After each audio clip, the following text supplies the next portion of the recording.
Hello. Okay guys, hello. So, suka tonton video-video Zai stream di YouTube, tapi sayangnya data tak cukup. Terpaksa catu data hanya sebab nak tengok video-video dari Zai stream untuk keesokan harinya. So, tak perlu risau. Sekarang ni RM10 je korang dah boleh dapat SIM card yang mana 89GB data. Okay, 89GB data macam mana? Khas untuk kegunaan YouTube, Facebook, Instagram, Twitter, Netflix. 64GB. Banyak betul. 64GB untuk YouTube saja. Valid 32 hari. Prepaid bukan postpaid. So, tak ada nak cakap banyak lah. Kepada yang nak, link ada di description dan juga komen yang paling atas. Assalamualaikum dan hello Zai Stream. So anda bersama dengan saya sekali lagi, Zairul Asmawi aka Bro Zais, membincangkan tentang hal-hal pemotoran khusus untuk anda. So demografi pemotoran yang akan saya ceritakan hari ini adalah berkaitan tentang bagaimana sebuah Yamaha LC135 menjadi punca kepada model 4 lejang menewaskan 2 lejang. Teruskan menonton. Sebelum ketibaan Yamaha LC135, boleh dikatakan model-model yang tengah hangat di pasaran pada ketika itu adalah motosikal keluaran Yamaha, Honda, Suzuki, tapi khususnya adalah model 2 lejang. Model 2 lejang daripada Honda antara model yang orang kata sukar ditemui lah Honda Hurricane, NSR. So itu adalah model-model daripada Honda. Tapi sebaliknya daripada model-model Suzuki, sebab diorang ada RGV, RG, RGS, TXR, Panther, Jerung. Yamaha pula dia ada RSZ, 125Z, SS, 100 Sport. Tak lupakan juga TZM dan juga Yamaha Y80. Y80 pun ada yang modi engine boleh masuk blok RSZ.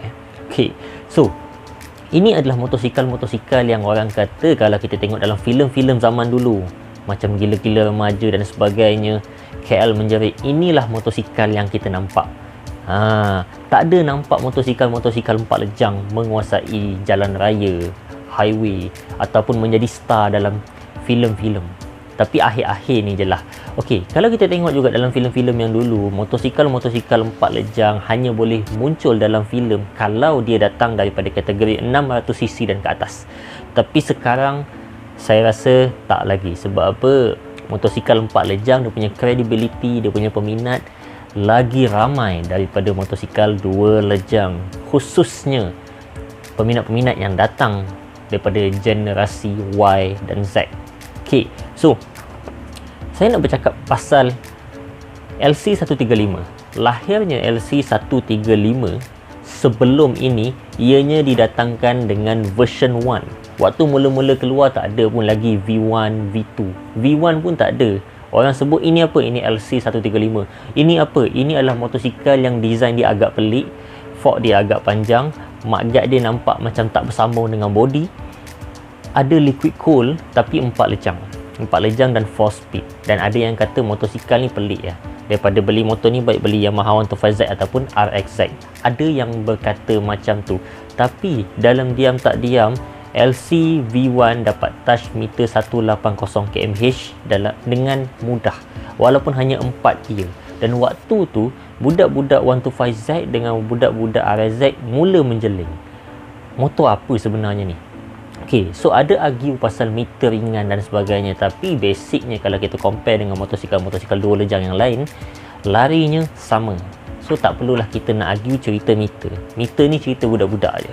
Okay, so itu cerita LC135. So macam mana saya boleh keluar tu statement 4 lejang tewaskan 2 lejang bermula dengan LC135. Okay, sebelum LC135 ada motosikal 4 lejang ni kuat juga, yang mana dianggotai ataupun diketuai oleh motosikal Honda Wave 125, tapi penangannya tak begitu ketara. Mungkinlah sebab peminat lebih cenderung design model-model 125Z, RSZ, jadi 2 lejang tetap di hati. Okay, so bila LC135 ni keluar, body dia cantik, saya akui body dia cantik. Bila tengok pertama kali pun mula-mula nampak pelik. Dalam gambar, dalam poster nampak pelik, tapi bila tengok depan-depan cantik sebenarnya. Dikenakan pula dengan sport rim yang kena color. Waktu tu pula color kena kontra. Color highlight orang panggil. Kalau body biru, dia punya color sport rim kuning rosy tu. So waktu tu memang zaman yang macam tu. Okey, dan zaman macam tu jugalah orang kata LC135 ni mula dibangunkan, yang mana blok seramik yang sebelum ni dah ada tapi tak cukup famous, mula famous. Bermula dengan blok saiz 60, upgrade jadi 62, ada 63, ada 65, dan sampai sekarang ni tengok blok dah sampai 72 punya saiz blok seramik. Okey, dan pada zaman tu juga kesinambungan daripada lahirnya blok seramik untuk LC135 ni adalah piston forge. So, piston forge ni dah lama ada. Basicnya piston forge ni hanya digunakan untuk motosikal yang masuk track, yang dilumbakan, ataupun senang kata superbike. Tapi disebabkan blok seramik ni ada dan pengguna-pengguna LC135 inginkan orang kata parts yang tahan lasak, piston forge dikeluarkan oleh company-company aftermarket.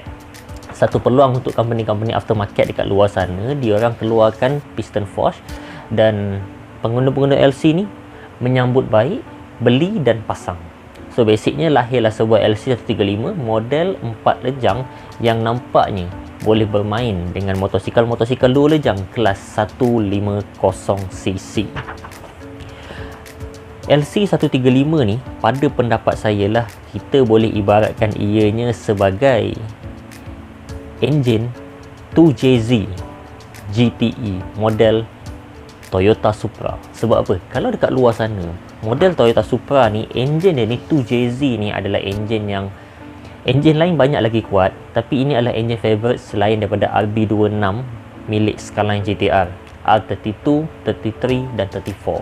Sebab apa? Saiz dia besar. So 2JZ ni dia punya blok tahan, lepas tu tacak-tacak sikit-sikit sampailah sekarang ni dia punya nilai horsepower dah mind blowing, lebih 2000 horsepower HP. Okay. So LC135 pada pendapat saya untuk kategori 2 roda kelas 250cc dan ke bawah dalam Malaysia, ini adalah 2JZ version Malaysia. Sebab apa? Ini adalah enjin yang mana dibangunkan oleh kilang Yamaha, dinaik taraf oleh pomen-pomen dekat dalam Malaysia sampai tahap boleh bersaing dengan pomen-pomen yang berada di negara Gajah Putih, di negara seberang Indonesia, sampai tahap kita boleh jadi power.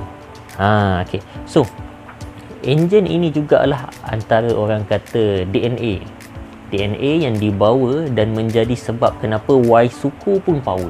Okey, kalau kita tengok Waisuku sekarang banyak yang power, dia punya horsepower besar, ada yang dah capai 50 horsepower. Okey, ada yang orang kata top speed dah mencecah 200 GPS kmh. Okey, tapi kalau tengok pada rekod lah, saya tengok setakat ni rekod 4 lejang kelas 250cc dan ke bawah, paling power speed adalah LC135. Tak silap saya 206 ataupun 208 GPS punya reading.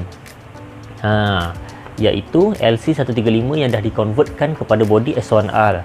Bengkel mana saya pun dah lupa, tapi korang boleh search. Saya rasa korang pun tahu bengkel mana, sharekan dekat ruang komen. Sebab apa? Lagi ramai orang dapat tahu, benda ni akan jadi lebih menarik. So kalau kita kata Waisuku tu power, sebenarnya power dia tu datang daripada LC135. Sebab sistemnya hampir sama, ada perubahan sikit-sikit sahaja. Perubahan tak banyak sangat, body lah yang berubah banyak sikit. Dan of course lah, Waisuku ni lagi cantik daripada LC135. Sistem orang kata 80% sama. Perbezaan ECU, perbezaan daripada injection, total body. Yang lain-lain tak banyak beza sangat lah. Blok dia pun kita tengok hampir sama. Okay. So perjalanan LC135 ni, waktu ianya dilahirkan, dianya diproduce RPM 8,000-9,000 RPM, tapi dengan kombinasi blok seramik bersaiz 60, 62, 63, 65, 68 70, 72. RPM boleh meningkat menjadi 12,000 membawa 13,000, yang mana ini adalah putaran RPM orang kata level max untuk Yamaha TZM, Panther dan juga Double R. Dan ini juga adalah putaran-putaran RPM yang boleh dikatakan max lah untuk motosikal 250cc sport bike kategori small. Okay, so dekat sini kita nampak LC135 ni, bila kita touch up bahagian ni, dia dah sama level dengan motosikal dua lejang yang memang laju. Even motosikal dua lejang yang dah dimodify yang laju pun belum tentu boleh meninggalkan LC135 yang telah pun melalui proses modifikasi. Okey, dan hasil daripada tu, LC135 ni dia punya blok besar, lahirnya blok besar. Lepas tu pomen-pomen mula nampak keperluan connecting rod yang kuat. So company aftermarket macam biasa, dia grab the opportunity, dia hasilkan connecting rod yang betul-betul boleh menampung keperluan enjin yang akan diraih ke tahap yang boleh dikatakan maksimum. Connecting rod racing punya version. Lepas tu bermulalah satu lagi teknologi yang sebenarnya dah lama dah pun ada. Skill ni dah lama dah pun ada tapi tak cukup famous, iaitu jet rod, yang mana memanjangkan panjang lejang sesebuah enjin. So bila lejang enjin panjang, cc meningkat. Sebelum ni zaman-zaman Wave 125, Wave 100, EX5, motosikal adalah yang buat jet rod ni tapi tak banyak. Tapi zaman LC adalah zaman pengenalan kepada teknologi yang telah pun ada tapi tak cukup famous, menjadi famous pada ketika tu, jet rod. So LC ni waktu tu daripada standard 135, lepas tukar blok, seseran dia dah jadi lebih kurang 190, 190. Lepas tu bila ada teknologi jet rod, seseran dah pun mencecah 250 dan ke atas. So sebab tu kalau kita tengok, kita kata okey, saya pengguna RZ, saya pengguna Double R, saya takkan boleh ditewaskan oleh motosikal 4 lejang. Jangan suka-suka cakap, orang kata cakap tengok-tengok juga. Sebab apa? Kalau datang LC135 ataupun Waisuku model 4 lejang yang berseseran 250cc dan ke atas, mungkin anda akan disayangkan. So, semoga berjumpa lagi untuk konten-konten yang akan datang. Bye-bye.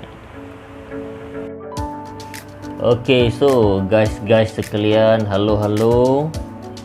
Rasa terus nak menonton video-video yang ada di Zaistream, boleh tengok dekat bahagian tepi ni, ada dalam 2-3 video yang boleh korang tonton. Klik dan terus layan video-video yang ada. Bye-bye.